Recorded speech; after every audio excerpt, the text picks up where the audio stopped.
Hey, Tez here. Welcome across YouTube and TikTok tonight. So I'm streaming on two different platforms, just seeing what the go is.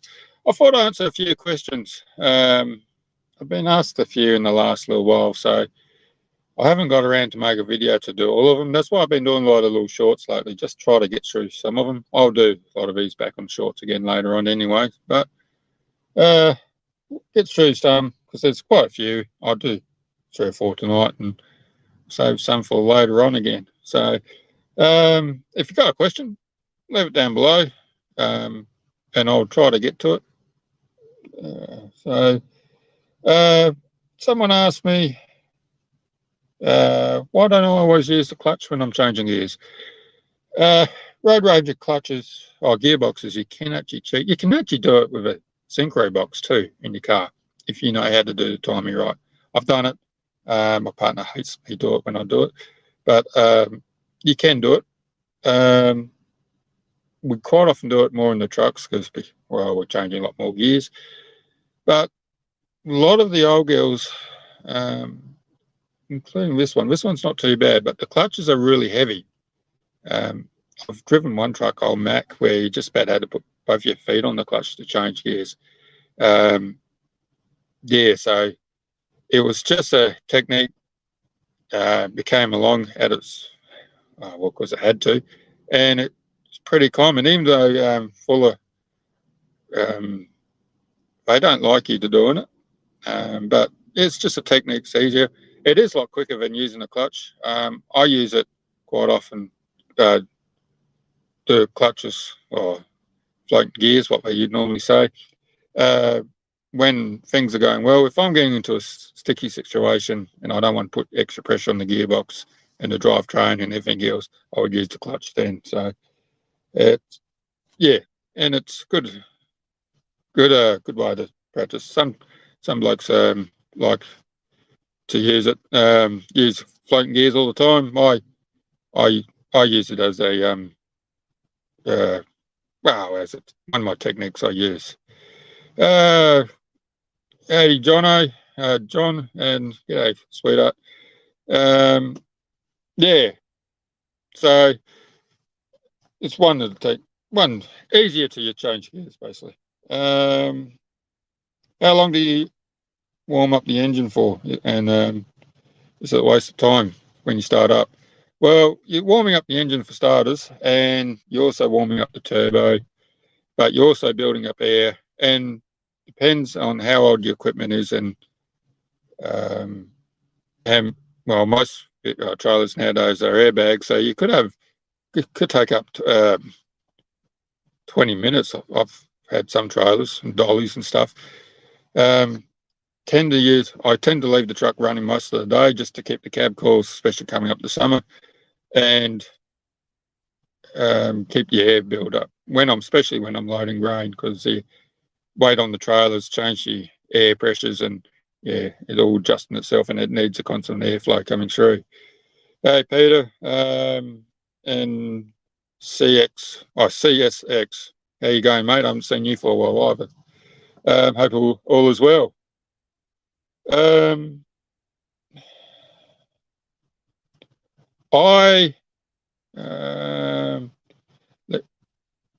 I believe, Peter, the electronic logbooks are coming in. They're getting pushed pretty hard. I'm still working with the old paper method because I'm still old school. I hate modern technology.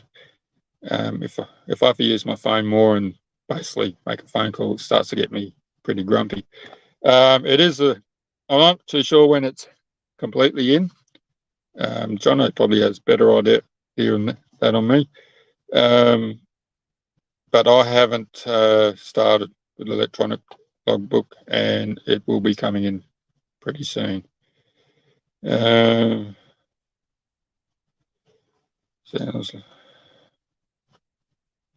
Jono is using EWD. He reckons it's great. I don't even know what's out there, to tell you the truth. I've had my head in the sand. I don't care. I'll probably get pulled over one day and get a fine for it. So it's one of those things where I will have to catch up to speed and do some research on it.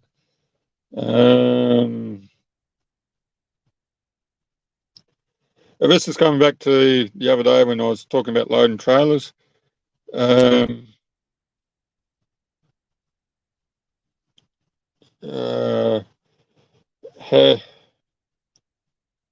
Sometimes you have multiple trailers. Does the total weight goes for each trailer or for the whole load? When I was talking about maximum weights, last couple of videos, depends where you are and who pulls you over and what's going on. By law, it's total weight of your vehicles, so it doesn't matter how many, what your trailer's doing.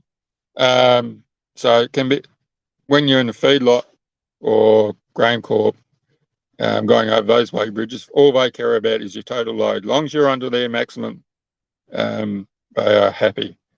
When you come into the Department of Transport and what the law says, it is your total load, your total vehicle, and your axle groups. So you got to be careful what your weights are doing over your trailer. So especially with us who cart grain, we got to be very careful what your group weights are doing. And I know heavy machinery float guys have been caught quite a few times. Yes, I was fishing, sweetheart. It's got too dark. I'm scared of the dark. G'day, Greg. So yeah, it's you could be under your limit, but an axle group could be over. So that's the thing you got to be careful of as well. So when you're loading trailers, I've known blokes to be under, but there's been too much weight over one set of axles and been done for overloading on that. So it is something to be aware of and very careful. You have to be careful of. We do run with grain harvest mass management here.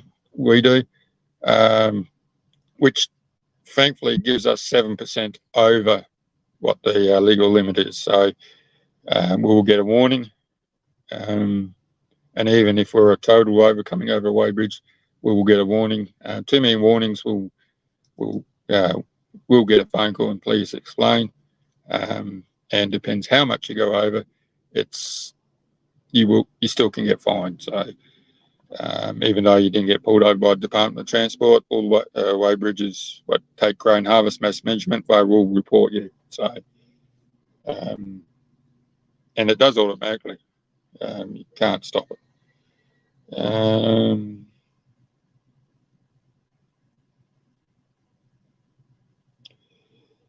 Someone left me a message about they have been working with a weighbridge and the weighbridge has been out by 200 kilograms. How does that go with you being overloaded? As long as you show the docket, a lot of times to say you're under when you're left, that is, might, if you speak nicely, that might get you away with it. If it's the same place being out and what the Department of Transport starts putting inquiries, then the company will get in trouble for that, wherever you're getting it weighed. But most weighbridges do have a little bit of allowance as well. So unless that falls in with the allowance, which I don't know what that is off the top of my head, I'll ask someone again. So there is a little bit of a grey area, providing if most things are kosher. So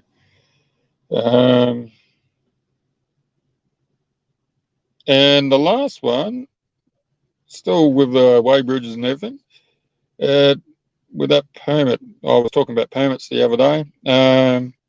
Doesn't seem like much of an increase considering what you got to pay for it.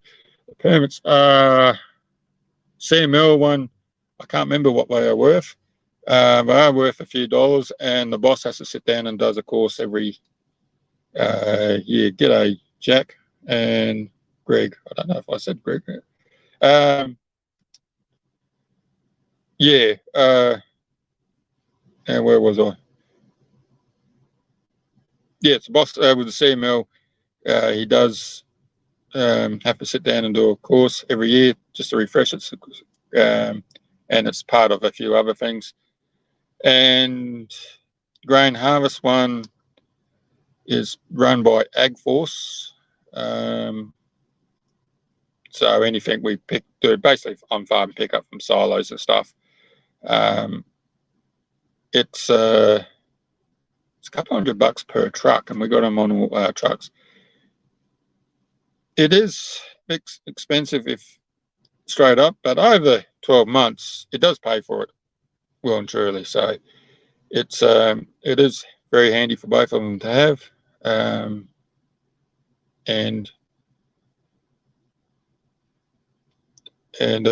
Yeah, so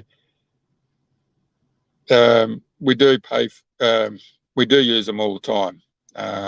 It'd be amazing on how many things we do use them for. A lot of work from silo to feedlot, that's on CML.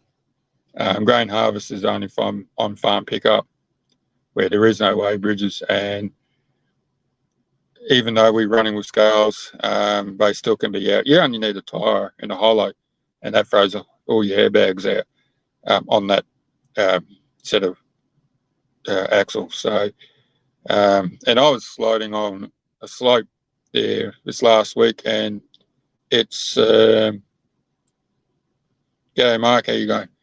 And it's my weights have been all over the place. It's been at nearly 3 tonne out, a couple of tonne light to nearly a tonne heavy sometimes, or half a tonne heavy. So it's a bit hard sometimes loading in paddocks.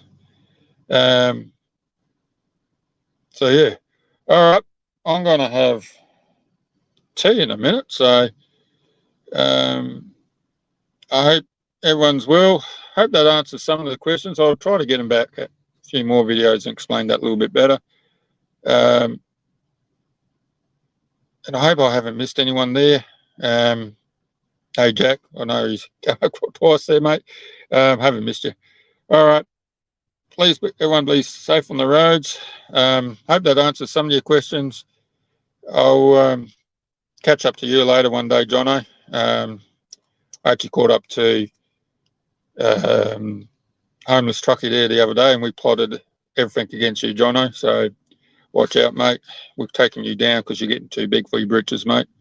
So everyone have a good one.